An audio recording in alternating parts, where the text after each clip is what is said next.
So whether you're going to a bank, a credit union, or a non-traditional nonprofit lender like ourselves, we're going to look at the 5 C's, which include character, credit, cash flow, capital, and collateral. And so I'm going to go through each one of these and very briefly, I'm going to talk fast because there's a lot to be said about each one of these. So let's move on to the next slide of character. And this relates to a business owner who knows the business, who's applying for a loan, who comes into the lender. Lender says, well, what do you want to do? What's your business plan? What are you up to? Well, they know the business. They have the ability to run it well, which includes a management experience.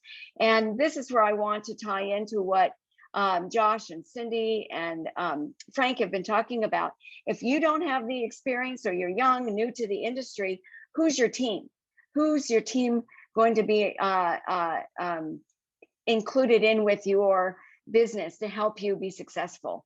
And so a lender really wants to know all that information. What's your history of repaying debt?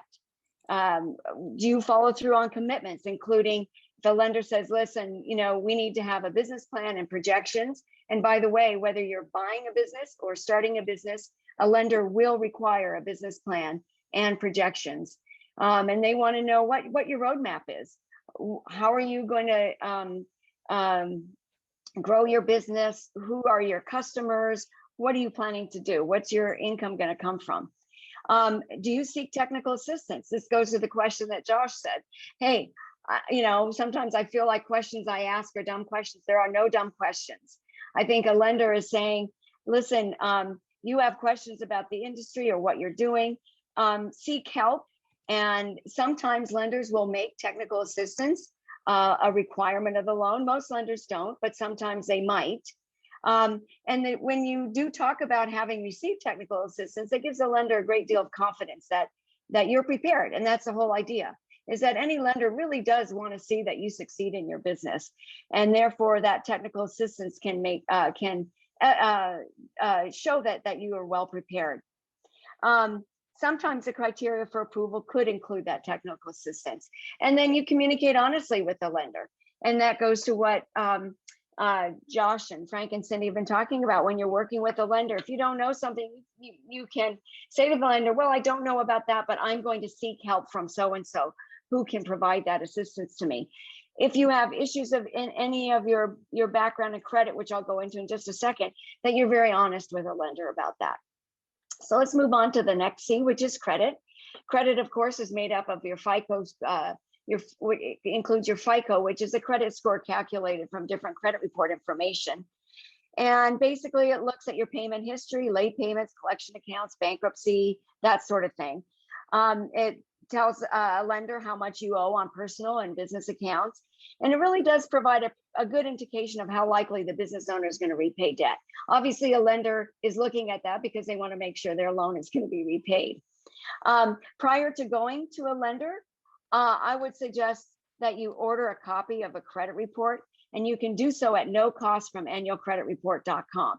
And it's really important to know what is on your credit, because eventually a lender will find that out, and it's better to be upfront with a lender and talk about that credit when you're applying for a loan.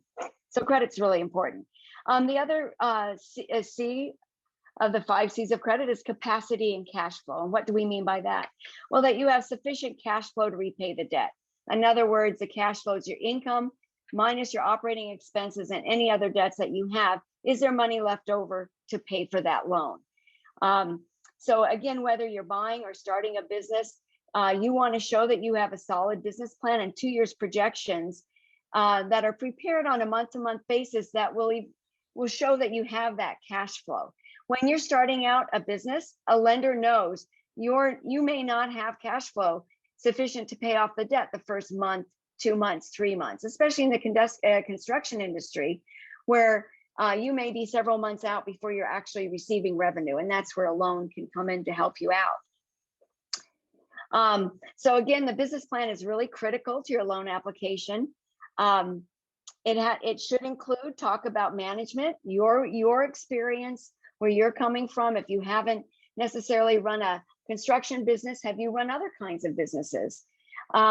And then part of your management team might be, if you're buying a business, will the seller consult back, and for how long, to help bid on contracts and maybe manage the costs, help you learn to manage costs of your industry.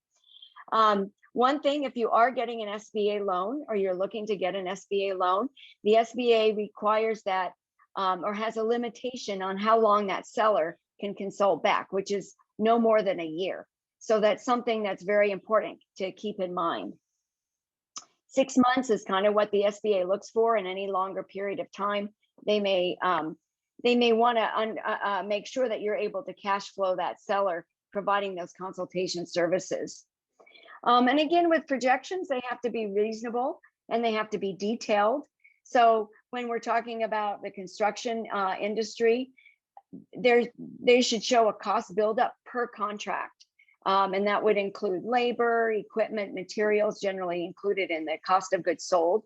It should include indirect costs like office expenses, a bookkeeper expenses, rent, utilities, etc. And then of course, overhead and profit. So any lender is going to look very carefully at your projections to make sure that they are reasonable.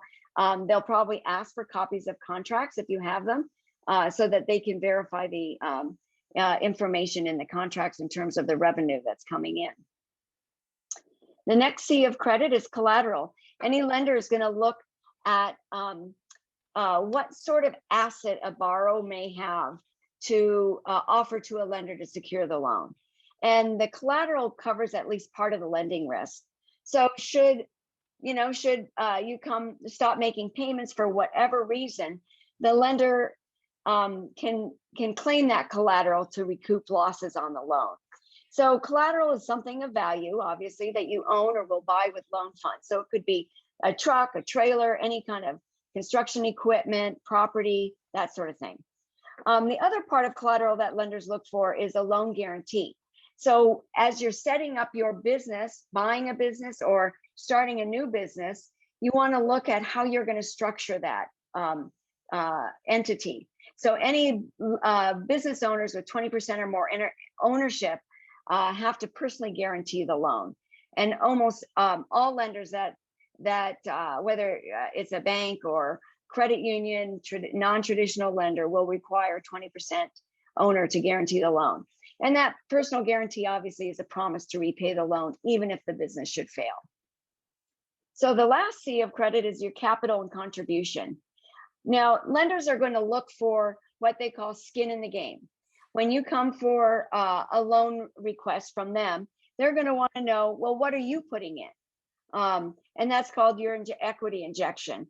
And it's the business owner's own money that's put into the business that tells the lender that you're really serious about what you're doing.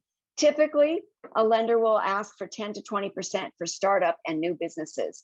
And they consider any person purchasing a business to be a new business owner.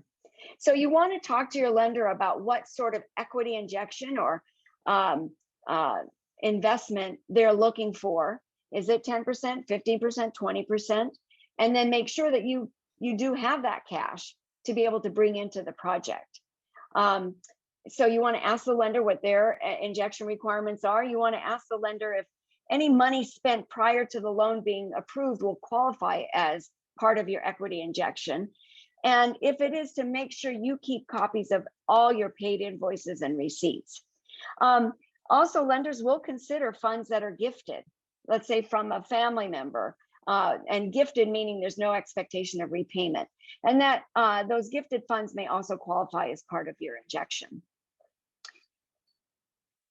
So what I want to say to everybody is seek guidance, just like Frank and Josh and Cindy were talking about. Ask for help. If you're interested in a loan through California Capital, you would register you would go to www.cacapital.org,